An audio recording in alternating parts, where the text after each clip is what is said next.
এরপরে hearing process আছে, সেই হিয়ারিং প্রসেস চলবে। এরই মধ্যে অমিত মালভিয়া, যিনি বিজেপির অন্যতম একজন প্রভারী, আইটি সেলের প্রধান, তিনি একটা সোশ্যাল মিডিয়ায় পোস্ট করেছেন, যেখানে তিনি বলছেন যে হিয়ারিং প্রসেস যেদিন থেকে স্টার্ট হবে বা যেই সময় থেকে স্টার্ট হবে তার আগে ভাগেই এই ঘুনি বস্তি, নিউ টাউনের ঘুনি বস্তিতে দাউ দাউ আগুন আমরা দেখতে পেলাম। মানে সে ভয়াবহ মারাত্মক আগুন, এই রকম আগুন যেটা আজ তাক বাংলায় আপনারা দেখেছেন। আরও একবার সেই ছবিটা একটু দেখিয়ে দিই, দেখুন কীরকম বিধ্বংসী সেই আগুন, কালো ধোঁয়ায় ছেয়ে গিয়েছে চারিদিক।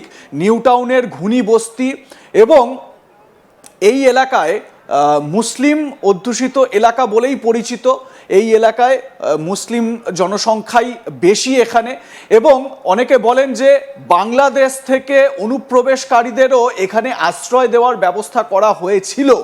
যাই হোক, সেটা অন্য বিষয়। কিন্তু এই যে আগুনটা ধরলো, এটা কি স্বাভাবিকভাবে একটা আগুন ধরা, মানে যেরকম আমরা দেখতে পাই সেটা, নাকি ঠিক যেটা মানে অমিত মালভিয়া যে টুইটটি করেছেন বা সোশ্যাল মিডিয়া এক্স হ্যান্ডেলে পোস্ট করেছেন যে এই হিয়ারিং প্রসেস শুরু হওয়ার আগে এই আগুনটাকে লাগিয়ে দেওয়া হলো, এর নেপথ্যে কি ব্যাকডোর দিয়ে কি আবার এই এলাকায় যে সমস্ত মানুষ তাদের বসবাসের স্থায়ী বন্দোবস্ত করার ব্যবস্থা করা হবে? তাদেরকে কি আবার এখানে মানে সব ঠিকঠাকভাবে তাদের রুজি রোজগারের ব্যবস্থা করে দেওয়া হবে? মানে এটা কি, এই বিষয়টা নিয়ে আমরা কিন্তু একটু জানার চেষ্টা করব। অমিত মালভিয়া টুইটে কি লিখেছেন একবার সেটা একটু দেখে নেওয়ার চেষ্টা করব। একবার এদিকটা একটু নজর দিয়ে নিই, তারপর আমি আসবো কর্নেল চৌধুরীর সঙ্গে বিস্তারিত আলোচনায়। আমরা ভিডিওটা আপনাদের দেখাচ্ছি, দাউ দাউ আগুন, লেলিহান শিখা আগুনের। এবারে টুইটটা দেখুন, অমিত মালভিয়া তিনি টুইট করেছেন, আমরা এটা অনুবাদ করেছি, ট্রান্সলেট করেছি বাংলায় ট্রান্সলেট করা আপনাদের সামনে সেই পোস্টটা দেখাচ্ছি। অবৈধ বাংলাদেশি ও রোহিঙ্গা বস্তি স্থাপনকারীদের নোটিশ পাঠানোর বিষয় ভারতের নির্বাচন কমিশন ইসিআই শুনানি শুরু করার কয়েকদিন আগে নিউ টাউনের ইকো পার্কের কাছে ঘুনি বস্তিতে ভয়াবহ অগ্নিকাণ্ডের ঘটনা ঘটেছে। পশ্চিমবঙ্গে এসআইআর প্রক্রিয়া শুরু হওয়ার পর থেকে কলকাতার শহরতলিতে পরিত্যক্ত এবং খালি কুঁড়ে ঘরের দৃশ্য বারবার সামনে এসেছে। এটি একটি উন্মুক্ত গোপন বিষয় যে বাংলাদেশ থেকে আসা বেশ কয়েকজন লোক ঘুনি বস্তিতে বসতি স্থাপন করেছিলেন। আমি এটুকুই পড়ছি, বাকিটা বাংলায় আছে, আপনারা ঠিক বুঝে নিতে পারবেন।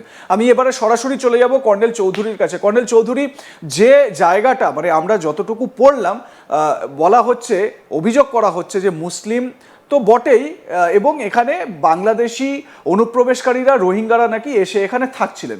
দেখুন, এর সত্যতা কতটা, সারবত্তা কতটা সেটা আমরা জানি না, কিন্তু প্রশ্ন হচ্ছে এই ঘুনি বস্তিতে আগুনটা কি লাগিয়ে দেওয়া হয়েছে, ইচ্ছাকৃত প্ল্যান্টেড? এটা আপনার কি মনে হয়? স্বপন, আমি যেটা বলতে চাই যে দেখুন, আমি যেখানে আছি, আপনি যেখানে আছেন, আমরা কেউ একটা কনক্লুশনে আসতে পারি না। একটা রেসপন্সিবল আজ তাক বাংলার মধ্যে আমরা বলতে পারি না যেটা এই জন্য, যেহেতু অমিত মালভিয়া বলছেন তার জন্য, ওটা ওনার স্কুল অফ থট হতে পারে যে এটাকে জ্বালিয়ে দেওয়া হয়েছে এবং যতগুলো বার্থ সার্টিফিকেট, আধার কার্ড, ভোটার কার্ড, এগুলোকে বলবে সরকার বলবে এগুলো জ্বালিয়ে দিয়েছে বলে, আবার ওদের নতুন করে এই কার্ডগুলো দিয়ে ওদের যখন ডাকবে, হিয়ারিং এ ডাকবে, সেগুলো সামনে প্রস্তুত করবে এবং যদিও বাংলাদেশি হয় তারে ওরা প্রুভ করতে চাইবে, প্রমাণ করতে চাইবে যারা ভারতীয় নাগরিক। এটাই বক্তব্য অমিত মালভিয়ার। কিন্তু আমি স্বপন আপনাকে বলতে চাই, ইতিমধ্যে এসআইআর এর খসড়া লিস্ট বেরিয়ে গেছে, আমরা জানি।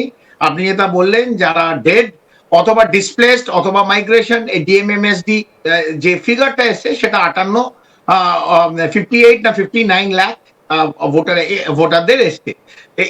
এদের কোনো অ্যাপিল হবে না। প্রথম কথা জেনে রাখতে হবে, 59 লাখ যাদের নাম বাদ গেছে তাদের কোনো অ্যাপিল নেই, তাদের কাউকে ডাকা হবে না। এবার যাদের ডাকা হবে, এই ফিগারটা আমরা সঠিক জানি না, তবে যে ফিগারটা আসছে বিভিন্ন জায়গা থেকে, ইলেকশন কমিশন থেকে আসছে, সেখান থেকে আমরা জানতে পেরেছি অ্যাপ্রক্সিমেটলি অ্যাবাউট 30 থেকে 32 লাখ। এটা আরো বেশি হতে পারে, কারণ আমাদের সূত্রের খবর হচ্ছে ফ্রম দ্য ইসিআই 32 লাখ লোককে আরো ম্যাপিং করা যায়নি অথবা আনম্যাপ, যাদের অথবা ডকুমেন্টেশন এনুমেরেশন ফর্ম ফেরত আসেনি। এর ফিগারটা হচ্ছে 32 লক্ষ, এবং এই 32 লক্ষকে ম্যাপিং অথবা অ্যাপিলের জন্য তাদের ডাকা হয়েছে। এটা হচ্ছে এক। এবার আপনি যেটা বললেন যেখানে বাংলাদেশি বলা হচ্ছে অথবা রোহিঙ্গা বলা হচ্ছে, যেটা অমিত বিরোধী মালভিয়ার নেতা অভিযোগ বলছিল, আর কি। অভিযোগ হচ্ছে 1,20,00,000 1,30,00,000 কোন ক্যাবিনেট মিনিস্টার বলছিল, কোন এমওএস বলছিল বিভিন্ন ভাবে যে উস্কানিমূলক বক্তব্য। ইসিআই এটা এক্সারসাইজ এসআইআর করার আগে যে বক্তব্যগুলো আসছিল 1,30,00,000 কেউ 1.5 কোটি, সেই ফিগার গুলো কিন্তু আমরা প্রথমে দেখতে পাইনি। এখন পর্যন্ত যেটা দেখতে পেয়েছি 59,00,000 অথবা 58,00,000, যে নাম কেটে গেছে সেই নামের কোনো অ্যাপিল নেই। 32,00,000 নামের অ্যাপিল আছে, তাদের নয় এমুনেশন ফর্ম পায়নি অথবা তাদের ডকুমেন্ট ঠিক নেই। এই হচ্ছে মুদ্রা কথা। এর মধ্যে কত বাংলাদেশি কত কে পালিয়ে গেছে এটা পরে যখন 14ই ফেব্রুয়ারি ফাইনাল লিস্ট বেরোবে তখন আমরা জানতে পারবো। জানতে পারবো। কিন্তু এখানে আমি কিন্তু বললাম, আমি আমি আমি একটা ফিগার বার কর্নেল করেছি চৌধুরী, এখানে।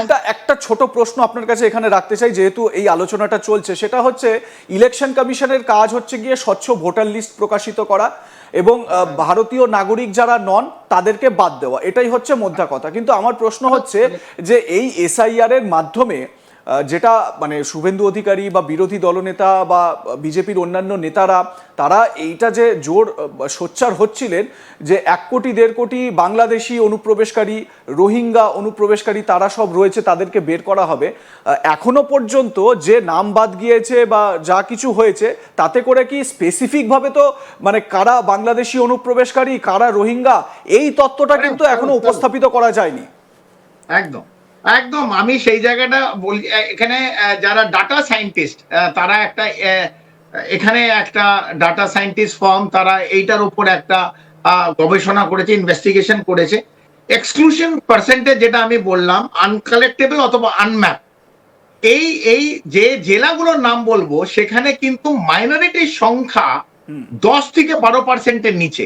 আমি আবার বলি, আনম্যাপড যেগুলো অথবা আনকালেক্টেবল এনুমিনেশন ফর্ম, যেগুলোকে ম্যাপ করা যায়নি অথবা যেমন বড় বড় খবর এসেছিল যে 40 বছরের বাবার দাদুর 3টে ছেলে, এই নানা রকম যে কথাগুলো এসছিল, যেগুলো প্রিন্ট মিডিয়া হেডলাইন হয়েছিল, সেখানে আমি বলি যে যে জেলাগুলো এই আনম্যাপ অথবা আনকালেক্টেবল, সেগুলো আমি একটু বলে দিতে চাই দর্শকদের। শিলিগুড়ি, মাটিগাড়া, ডাবগ্রাম, বালুরঘাট, কৃষ্ণনগর, ইংলিশ বাজার, কার্শিয়াং, কালিয়াগঞ্জ, রানাঘাট, দার্জিলিং, ভাটপাড়া, আলিপুরদুয়ার, কাঁথি দক্ষিণ, গায়েঘাটা, খড়গপুর সদর আর খেজুরি। এই প্রত্যেকটা জায়গায় আমরা যখন দেখেছি, ডাটা সায়েন্টিস্ট যে ইনভেস্টিগেশন করেছে, এই প্রত্যেকটা জায়গায় হিন্দু সমুদায়ের লোক কিন্তু বেশি। হ্যাঁ। অন্য সমুদায়, যেটা আমি সংখ্যালঘু অথবা মুসলিম সমুদায়ের লোক, এখানে পার্সেন্টেজ ওয়াইজ অ্যাবাউট 11.5, কোথাও 12%, কোথাও 5%, 6%। এই জায়গাগুলো কিন্তু আনম্যাপড হয়নি, আনম্যাপড হয়েছে। তো যাদের ওপর কোপটা পড়ছে এসআইআর এ, সেই ধরুন কৃষ্ণনগর অথবা উত্তর 24 পরগনায় বহু জায়গা হয়েছে,